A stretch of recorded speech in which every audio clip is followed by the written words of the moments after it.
इसके जड़ के अंदर इस्लाम की वो सोच है कि विश्व में जब तक आप गृह धर्म युद्ध करो, जिहाद करो, जब तक एक भी नॉन मुस्लिम इस धरती पर है, ये आतंकवाद यही नहीं हो रहा। जहाँ जहाँ इस्लामिक डोमिनेटेड हैं वहाँ वहाँ ये सब लोग उग्रवाद को फैला रहे हैं। इसको सरकार को ध्यान देके इसकी सोच की जो जड़ है मदरसे, इनके ऊपर तुरंत प्रभाव से बैन लगा देना चाहिए। इस्लामिक कि पूरे इस्लाम उस पर बैन लगा दे, मतलब जो उसकी बात जो इस्लाम ये जड़ है, जो जड़ से उखाड़ने के बाद इसका समाधान होगा।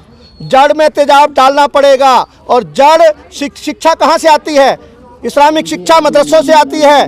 जब मदरसे इस प्रकार की चीज़ें सिखाते हैं कि इनको मारो, इनको समाप्त करो, तो उस शिक्षा को लेकर ही मुसलमान बाहर निकलता है। और यह अशांति की जड़ कहीं ना कहीं मदरसे ही है। तो आपको नहीं लगता आप कश्मीर फाइल जैसी फिल्म से ज्यादा ही प्रेरित हो गए हैं? नहीं, कश्मीर फाइल से प्रेरित नहीं हुए हम लोग। कश्मीर फाइल हकीकत में दिखाई गई है। हम ये चाहते हैं, केंद्र सरकार से भी हमने मांग की है कि कश्मीर फाइल की जरूरत नहीं है, वो हमने देख लिया। वास्तव में 35 और 370 जिस प्रकार से आपने हटाई है, उसको देखते हुए कश्मीर में ऐसा वातावरण तैयार करो ताकि हिंदू वहाँ इज्जत के साथ रह सके। हमारी ये मांग है। तो अभी हिंदू इज्जत के साथ नहीं रह रहा था क्या? रोज हत्याएं हो रही हैं वहाँ पर, कश्मीर में रोज हत्याएं हो रही हैं। उसी के विरोध में आए हैं। रजनी पूरा समुदाय इसके पीछे खड़ा है। इस्लाम में एक व्यवस्था है, किसी भी चीज़, छोटी सी चीज़ के ऊपर फतवा जारी करते हैं। एक मौलाना ने फतवा जारी नहीं किया कि कश्मीर में जो हिंदू भगाए जा रहे हैं, 4.5 लाख हिंदू भागे, एक मौलाना ने फतवा जारी किया हो तो मेरे को कृपा करके उसकी वीडियो रील भेज देना मेरे पास, आप लोग पत्रकार हो। एक मौलाना ने उसकी निंदा नहीं की। इसका मतलब कुरान और इस्लाम के हिसाब से वो जो कश्मीरी उग्रवादी कर रहे हैं वो जायज़ कर रहे हैं। हम इसका विरोध करते हैं, हम इस विचारधारा का विरोध करते हैं। ये विचारधारा इस देश में शांति के लिए खतरा है। और शांति रखने के लिए जो अशांत प्रवृत्ति के इस तरह के विचारधाराएं वो समाप्त होनी चाहिए। मतलब एक विचारधारा ही समाप्त हो जाए, मदरसे ही समाप्त हो जाए। शिक्षा तो मंदिरों से भी मिलती है ना। नहीं, आतंकवादी विषय वो नहीं है। विषय ये है कि कुरान में अच्छी बातें भी होंगी, लेकिन वो जो 24 आयतें हैं कुरान की, जिसकी वजह से वो कहते हैं कि गैर मुसलमान को इस धरती पर रहने का हक ही नहीं है, वो फसाद की जड़ वो हैं। ये तो इस्लाम के लोगों को सोचना चाहिए, नहीं तो अब हिंदू नौजवान इसके लिए आगे आएगा इसका विरोध करने के लिए। आपने एक समुदाय की बात कर दी, चलिए इस्लाम की बात कर दी, पर अब जो कश्मीरी पंडितों का हाल वहाँ पर है, सरकार ने उनके लिए क्या किया? सरकार की बात क्यों नहीं कर हम रहे हैं? इस चीज का भी यही बात रखी है हमने कि सरकार जिस प्रकार से 35A उन्होंने हटाई, 370 धारा हटाई, उसी प्रकार से कश्मीरियों को अलग से वहाँ कश्मीर में कॉलोनी बसा के दे, उनको सुविधाएं दे, उनकी सुरक्षा की गारंटी ले, ताकि हमारे कश्मीरी भाई वहाँ इज्जत के साथ रह सके और अपना जीवन यापन कर सके। यहाँ तो सरकार की गलती है ना, जब एक फिल्म में साफ साफ चीजों को दर्शाया गया, उसके बाद भी सरकार ने अगर वहाँ सुविधाएं नहीं पहुँचाई और फिर से वही हमले होने लगे तो क्या? इसीलिए हम लोग यहाँ पर आए हैं। अगर सरकार इस फिल्म के बजाय वास्तविकता पर ध्यान दे और 1990 दोबारा ना हो, इसी के लिए ये विरोध है। अच्छा, ये ज्ञापन किसको देने जा रहे हैं? गृह मंत्री जी को। अच्छा, क्या है ज्ञापन में? आप पढ़ लो, फोटो ले लो। अच्छा, ये बताइए, आपने पूरे समुदाय की बात की। पिछले 3 महीने में वहाँ पे कुछ मुस्लिम नाम भी हैं जो ड्यूटी के दौरान आतंकवादियों द्वारा मार दिए गए।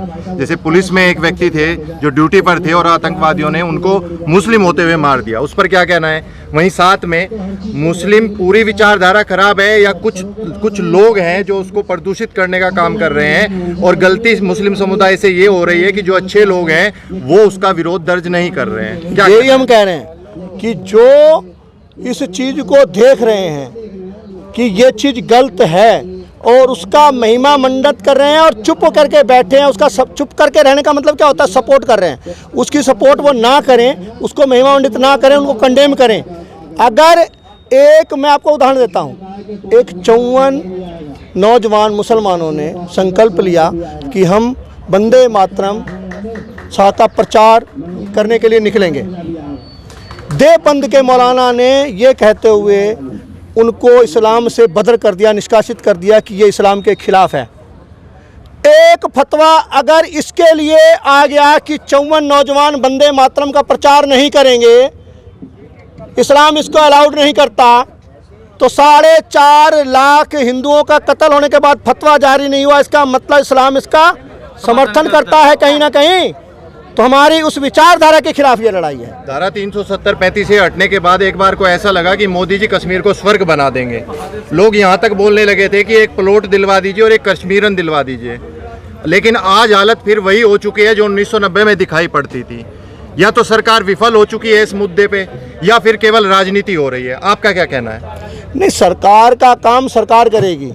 हमारा कहना ये है सरकार को सख्ती करनी चाहिए, लेकिन जो लोग अशांति फैला रहे हैं, उनका जो मूक समर्थन कर रहे हैं, उनको भी सोचना पड़ेगा। देश के अंदर सरकार अपना काम कर रही है। 35 से हटाया, हमने स्वागत किया। 370 हटाया, हमने स्वागत किया।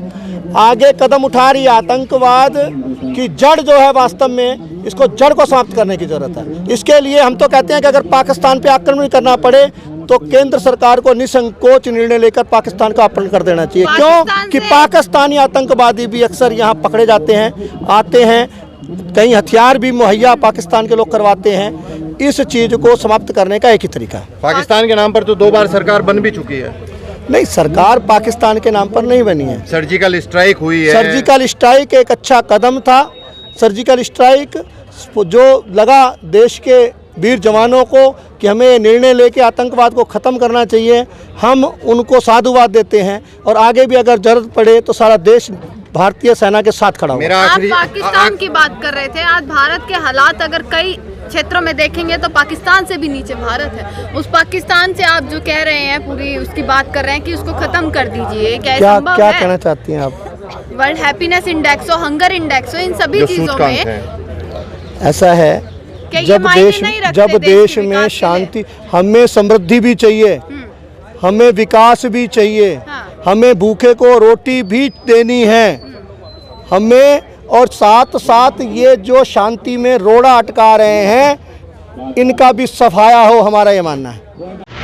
अगर आपने अभी तक हमारा चैनल सब्सक्राइब नहीं किया है तो सब्सक्राइब करें और घंटी का बटन बिल्कुल भी दबाना ना भूलें, ताकि सभी लेटेस्ट खबरें पहुंच सकें आप पे सबसे पहले।